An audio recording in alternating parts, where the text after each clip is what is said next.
Hello friends, मेरा नाम है डॉक्टर हरप्रीत सिंह और आज हम एक टॉपिक पे बात करने जा रहे हैं कि कोरोना वायरस में हम डे काउंट कैसे करें और कब आपको पता लगे कि आप बिल्कुल ठीक हो, अब आपको कोई ट्रीटमेंट की ज़रूरत नहीं है कोरोना इन्फेक्शन में। ये वीडियो मैंने बहुत सिंपल से सिंपल बनाने की ट्राई की है। इसमें मैंने यही ट्राई किया है कि आपको ये डेज़ कोरोना की इन्फेक्शन फर्स्ट डे से लेके 10वें दिन तक बहुत इंपॉर्टेंट होते हैं और आपको ये समझ पड़ पाए और आप घर बैठे बैठे या हॉस्पिटल में ये समझ सको कि आपका बॉडी का स्टेटस इस समय क्या है। ये वीडियो का मेन मकसद मेरा यही है कि पेशेंट को पता लग सके कि अगर उसको नॉर्मल खांसी नज़ला ज़ुकाम है वो किस दिन में खड़ा है और उसको क्या करना है। चलो करते हैं ये वीडियो शुरू। फ्रेंड्स, आपको नॉर्मल इन्फेक्शन होती है, वायरस पहले दिन जब आपको गला ख़राब या बुखार या शरीर टूटता है तो समझ लो वो आपका पहला दिन है।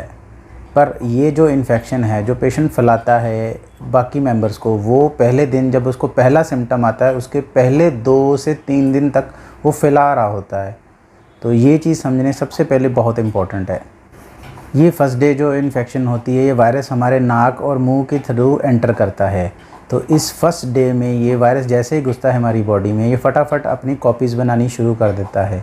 तो हमें फर्स्ट डे में ही बुखार या गला ख़राब होना शुरू हो जाता है। से फर्स्ट डे निकलता है तो हमें कई पेशेंट्स, नॉर्मली 90% पेशेंट्स को कुछ नहीं होता है, बाकी 10% पेशेंट को इसमें या तो ये बुखार बढ़ता है, कईयों में लूज टूल होते हैं, कईयों में जोड़ों में दर्द होता है। तो हम 2 या 3 दिन तक इसको इग्नोर करते हैं। तो ये सिम्टम इसमें जब बढ़ जाते हैं तो फिर हम चौथे या 5वें दिन RT-PCR के लिए भेजते हैं।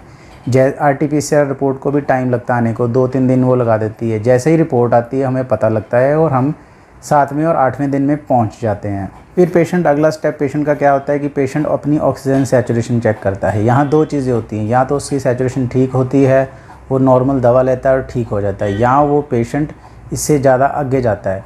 पर हमें ये याद रखना है हमारा 5वां दिन इम्पॉर्टेंट होता है। 5th डे पे क्या होता है, 2 चीज़ें होंगी, या तो पेशेंट हमारा और ख़राब होगा। हमें पेशेंट को 3 चीज़ें पूछनी है, क्या आपका बुखार आगे से बढ़ा है, आपको सांस लेने में दिक्कत है, या आपका शरीर और टूट रहा है।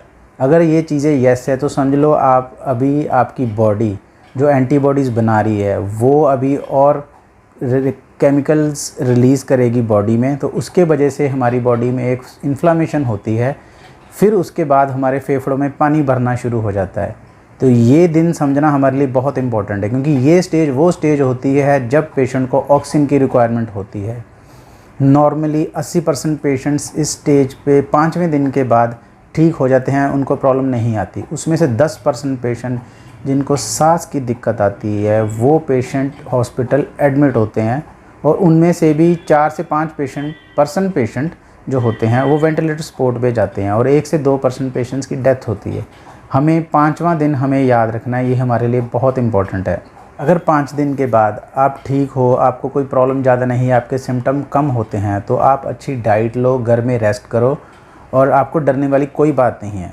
अगर 5वें दिन के बाद आपकी प्रॉब्लम बढ़ रही है तो फिर हम पेशेंट्स को स्टीरॉयड स्टार्ट करते हैं, उसका CT स्कैन कराते हैं, चेस्ट का स्टेटस और चेक करते हैं, तो उसके हिसाब से उसकी दवा चलती है।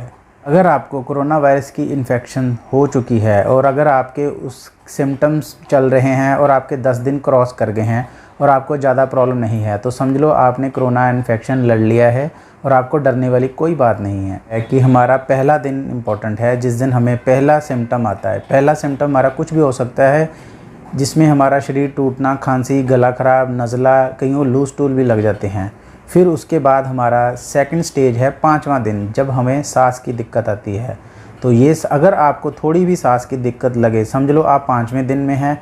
अब आपको डॉक्टर की सख्त ज़रूरत है और आप डॉक्टर के पास एडमिट या डॉक्टर की एक सलाह ज़रूर लें। यही दिन आपका इम्पॉर्टेंट है। 5वें से 6वां दिन आपके लिए बहुत इंपॉर्टेंट है, ये याद रखने वाला मेन पॉइंट है। ये वीडियो को ज़्यादा से ज़्यादा अपनी फैमिली को, अपने फ्रेंड्स को शेयर करें। मेरा इस वीडियो का बनाने का पर्पस सिर्फ यही था कि आपको दिन समझाए जाएं ताकि आप अलर्ट रहें और ज़्यादा प्रॉब्लम में आप ना जाएं। आज के लिए इतना ही काफ़ी। तो मैं ऐसी वीडियोस बनाता रहूँगा। अगर आपको कोई वीडियोस बनानी है, अगर आपको किसी चीज़ के बारे में इन्फॉर्मेशन चाहिए, आप मेरे चैट बॉक्स में मैसेज करके लिख सकते हो। मैं उस वीडियो को सिंपल भाषा में बनाने की ट्राई ज़रूर करूँगा। चलो करते हैं आज का वीडियो यहाँ पर ख़त्म। Bye bye.